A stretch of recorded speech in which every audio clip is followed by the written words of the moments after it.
Chers collègues, Monsieur le maire, il y a quelque chose qui n'est pas bien clair dans ce que vous avez dit ce soir concernant la réforme des rythmes scolaires, c'est oui ou non, allez-vous l'appliquer à la prochaine rentrée? Vous l'avez écrit, vous l'avez dit aux représentants syndicaux, et cela contrairement aux engagements que vous aviez pris. Donc je voudrais prendre quelques minutes pour donner la position du groupe sur cette question. Vous dites à tous les personnels concernés, aux parents, aux représentants syndicaux, que votre décision est motivée d'une part par les assouplissements de la réforme proposée par M. Benoît Hamon, le nouveau ministre, et d'autre part par le fait que si vous ne le faites pas, et vous l'avez redit tout à l'heure, le directeur académique des services de l'éducation nationale imposera la délibération votée le 21 novembre par l'ancienne municipalité. Et sur cette base, vous convoquez donc, le 17 mai, une journée de concertation sur la rentrée 2014-2015. Arrêtons-nous d'abord un instant sur les motifs que vous évoquez. Vous parlez d'assouplissement. De quels assouplissements s'agit-il? Ce n'est pas la réforme qui est assouplie, mais le principe de l'égalité des droits dans l'école de la République. Car le décret Hamon aggrave de fait les inégalités en permettant aux communes, premièrement, d'organiser le temps scolaire sans cadrage national. Deuxièmement, de développer les expérimentations. Troisièmement, de déroger à la règle statutaire des 24 heures hebdomadaires pour les enseignants.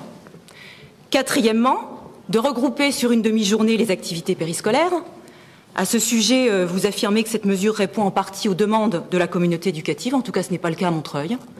D'autant plus qu'il aurait été évoqué que la demi-journée choisie pour les activités soit différente d'un quartier à un autre, remettant en cause tous les arguments qu'on nous sert depuis des mois sur l'amélioration des rythmes de l'enfant. Comme si les rythmes des enfants du Haut-Montreuil étaient différents de ceux des enfants du Bas-Montreuil. Et sixièmement, ajoutons que le décret Hamon maintient l'obligation d'enseignement le mercredi matin, allongeant de fait le temps de présence des enfants à l'école. Quant au directeur académique qui imposerait la délibération de Madame Voynet, mais qui peut croire un seul instant qu'il imposera par la force une délibération contestée par la grande majorité des enseignants et des parents et dont toutes les organisations syndicales d'instituteurs sur la ville demandent l'annulation. Et comment le ferait-il? En envoyant la police, l'armée? Et il faudrait le faire pour les 2700 communes qui ont d'ores et déjà délibéré contre la mise en place de la réforme des rythmes scolaires.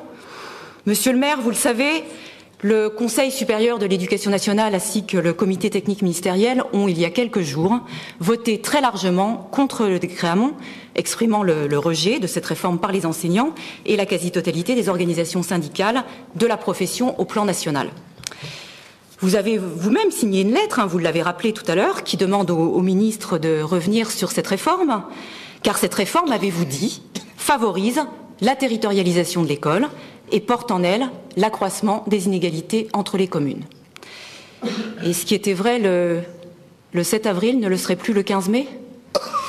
Aujourd'hui, au moment même où vous voulez mettre en place cette réforme, vous avez osé déclarer aux représentants syndicaux que vous avez reçus lundi, je vous cite, « Nous ne serons pas prêts pour une quelconque application de qualité ». Et vous avez redit tout à l'heure, il y a de réelles difficultés de mise en œuvre de cette réforme. Je crois que les 11 000 enfants scolarisés à Montreuil méritent mieux que ça, monsieur le maire. Et quand on n'est pas prêt, on ne se lance pas. Et ne pas se lancer dans la mise en œuvre de cette réforme serait un encouragement pour tous les parents, les instituteurs et les personnels concernés, un appel à résister à cette réforme afin qu'elle ne soit pas mise en œuvre. Pour notre part, et j'en terminerai, nous approuvons et soutenons les exigences de la majorité des parents et des enseignants de Montreuil, de leurs syndicats, à savoir le retrait des décrets Hamon et Peillon, ainsi que l'annulation par ce conseil municipal de la délibération du 21 novembre 2013 et le renoncement à appliquer la réforme des rythmes scolaires à la rentrée. Je vous remercie.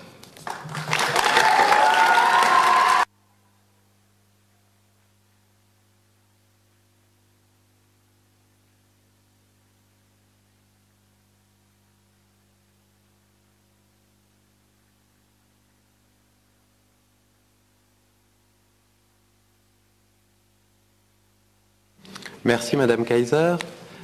Est-ce que quelqu'un d'autre souhaite prendre la parole?